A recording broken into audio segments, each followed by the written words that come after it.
Jangan cuman jualan-jualan mimpi doang, nggak jelas, kebanyakan visual dan yang megah-megah tapi nggak ada substansinya. Jadi kalau klien pengen cepat dan murah, tapi kita tahu itu nggak realistis, nomor satu yang kita harus utamain itu adalah kita tahu betul-betul ini masalah yang mau diselesain apa dan kita bisa selesain itu dulu nomor satu. Yang pertama, yang paling sering gue lihat di presentasi ya, kebanyakan visual, kebanyakan mimpi, kebanyakan menjual mimpi yang dibesar-besarkan gitu ya, tanpa menjelaskan kenapa dan bagaimana. Ya, Oke, ini sesi konsultasi dikumpulin oleh tim gue dari pertanyaan-pertanyaan lewat DM ataupun komen. Jadi kalau kalian pengen konsultasi, boleh juga untuk kirim komen atau kirim ke DM. Nanti akan gue jawab di video selanjutnya. Pertanyaan yang pertama. Gue lagi pitching ke bos, tapi ide gue ditolak bos. Gimana strategi saat gue pitching ulang biar nggak kelihatan mas? Oke, berarti lu udah presentasi, udah pitching, terus udah ditolak. Iya. Jadi lu mau presentasi ulang tapi biar nggak kelihatan kayak lu maksain ide ini. Betul. Jadi kalau lu udah pernah presentasi satu kali antara itu ke bos atau klien dan lu udah pernah ditolak, tindakan pertama yang harus segera lu lakuin itu adalah meminta feedback. Apa yang sekiranya kurang dari presentasi lu.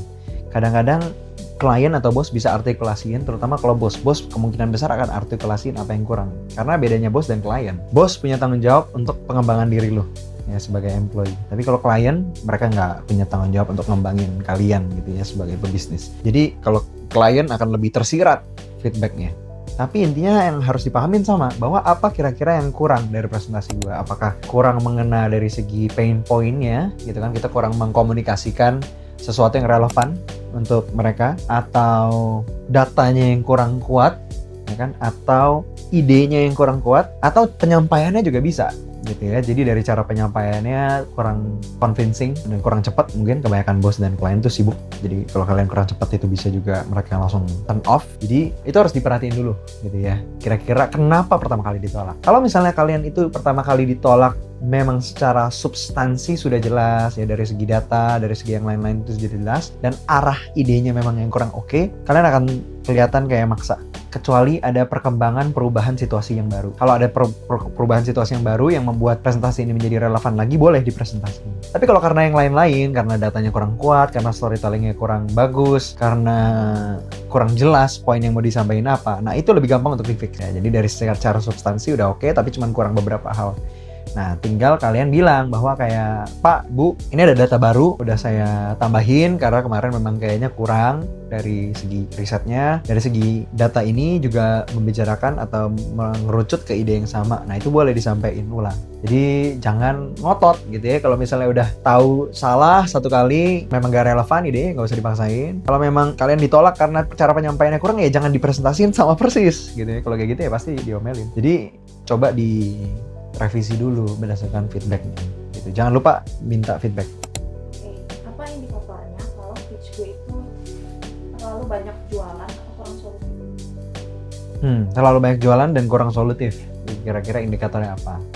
Oke, yang pertama yang paling sering gue lihat di presentasi ya, kebanyakan visual, kebanyakan mimpi, kebanyakan menjual mimpi yang dibesar-besarkan gitu ya, tanpa menjelaskan kenapa dan bagaimana, ya kan? Kalau mau menjadi solutif, itu harus bisa menyebabkan kenapa kita kasih ide ini dan bagaimana bisa diimplementasiin. Jangan cuman misalnya kita ngomong mau bikin proyek revitalisasi reservoir air gitu, tapi nggak dijelasin kenapa revitalisasi ini penting untuk Bapak. Misalnya kita presentasi ke bos PDAM atau perusahaan air gitu ya, atau PAM ya kan, atau apapun itu, kita harus jelasin kenapa hal ini penting buat mereka, supaya mereka merasa ini relevan dan mereka bisa paham ini adalah suatu masalah yang mereka hadapin. Kenapanya harus jelas. Kedua, bagaimana gitu. Jadi jangan cuman cerita, oh ya reservoir airnya bisa dibuat menggunakan teknologi ini, teknologi itu, bukan. Tapi dijelasin bagaimana ini bisa menyelesaikan masalah yang kenapa tadi. Gitu, misalnya air sering kehabisan gitu kan kalau di reservoirnya. Dengan solusi A itu bisa menyebabkan air tidak habis karena begini.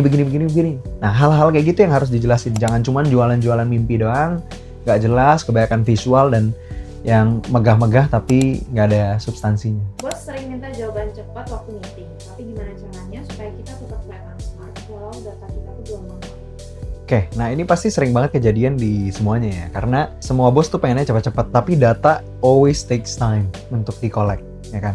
Jadi ada 3 hal yang harus disiapin. Yang pertama itu adalah hipotesis. Jadi teman-teman coba pikirin dulu berdasarkan pengetahuan teman-teman, data yang udah ada, historical ataupun data yang jumlahnya masih sedikit, kira-kira hipotesisnya mengarah kemana. Jadi permasalahannya apa, kalaupun presentasi permasalahan, atau solusinya apa kalau presentasi solusi gitu. Jadi jangan nggak presentasi apa-apa bilang datanya belum datang, jadi nanti aja, agak terdengar sedikit males ya. Jadi at least hipotesis berdasarkan apa yang ada. Kedua, itu yang harus disiapin adalah template output ya. Jadi output seperti apa yang harus nanti bos kalian tuh expect ya. Misalnya hasil survei atau hasil FGD dengan konsumen, ada bentuk tampilan-tampilan persona-persona gitu kan. Contoh-contoh seperti itu ditunjukkan ke bos-bos, nanti kalau sudah selesai datanya, tampilannya akan kurang lebih kayak gini. Itu yang harus disiapin juga keduanya.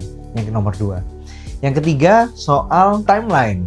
Jadi jangan cuma bilang, bos datanya belum ada, jadi kita nggak presentasi dulu. Jangan bilang gitu, bilang, bos 1 minggu lagi datanya ada. Tadi kan saya udah sampein hipotesisnya kurang lebih demikian, template-nya demikian, dan seminggu lagi nanti ada dan sudah lengkap jawabannya. Gitu. Jadi jelas, enak ke bosnya, terdengar smart dan nggak ngasal. Oke, next, gimana cara minta budget tambahan ke bos untuk suatu project, gimana supaya dia setuju? Oke.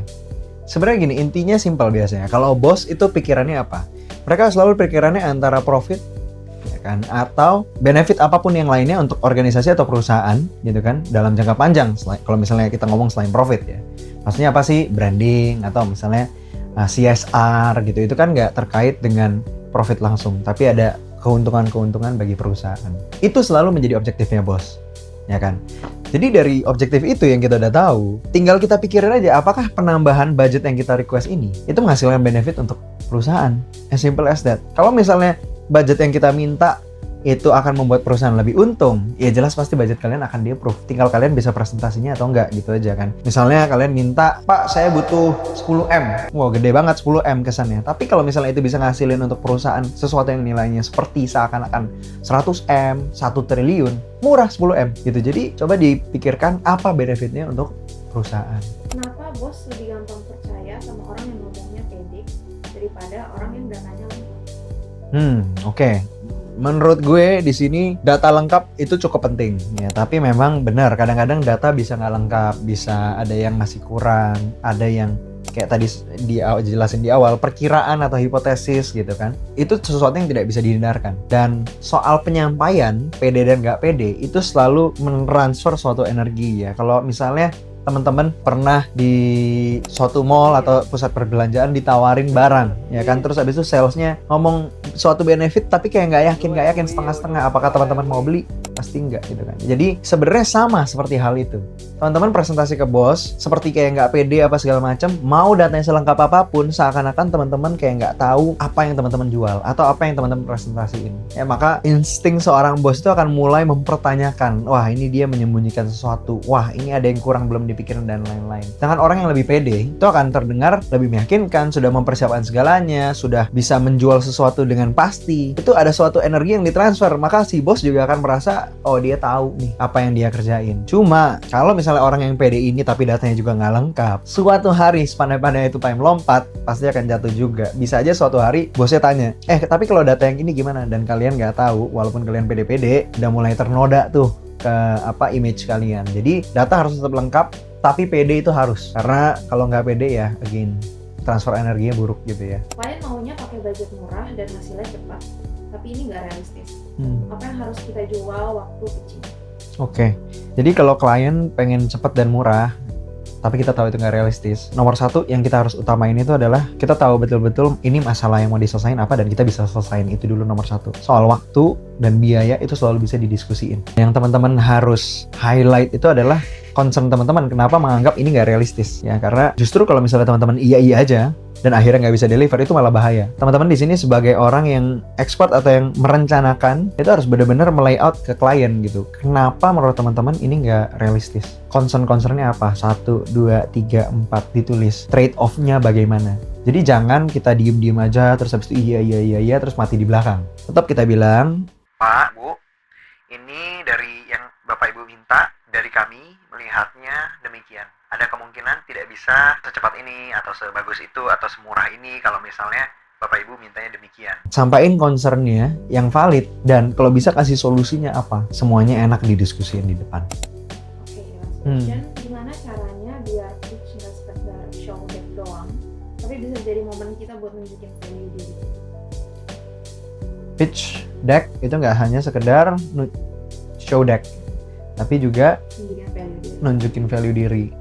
Oke, jadi kalau dulu gue di konsultan manajemen ya, itu selalu diajarin setiap slide, bahkan bukan setiap deck, setiap slide itu harus ngomong sesuatu. Apa poinnya? Kalau slide itu nggak ada poinnya, atau cuman gambar-gambar doang, gambar bisa aja nyampein pesan. Tapi kalau cuman gambar-gambar doang tanpa ada poin penting, atau angka-angka doang tanpa ada poin penting, mendingan di-delete slide-nya. Jadi itu harus dipastiin dari level slide ya, jangan cuman deck doang pas presentasi keseluruhan. Setiap slide itu harus ngomong sesuatu. Ya, kalau di konsultan dulu kita suka bikin namanya dot dash. Apa itu dot dash? Kalau teman-teman tahu di Microsoft Word atau di Google Docs, kalau teman-teman bikin tulisan baris ya kan, itu terus habis itu diklik numbering atau diklik bullet point, ada bullet point, terus kalau teman-teman pencet tab masuk dia dash. Itu adalah sebuah struktur bagaimana kita menstrukturin suatu deck. Setiap dot atau setiap dash itu adalah satu slide. Jadi setiap slide yang dibikin itu ada pesan yang mau disampaikan. Itu paling penting supaya nggak setiap slide kita ini hanya sekedar tempel-tempel aja sembarangan tanpa ada tujuan yang mungkin.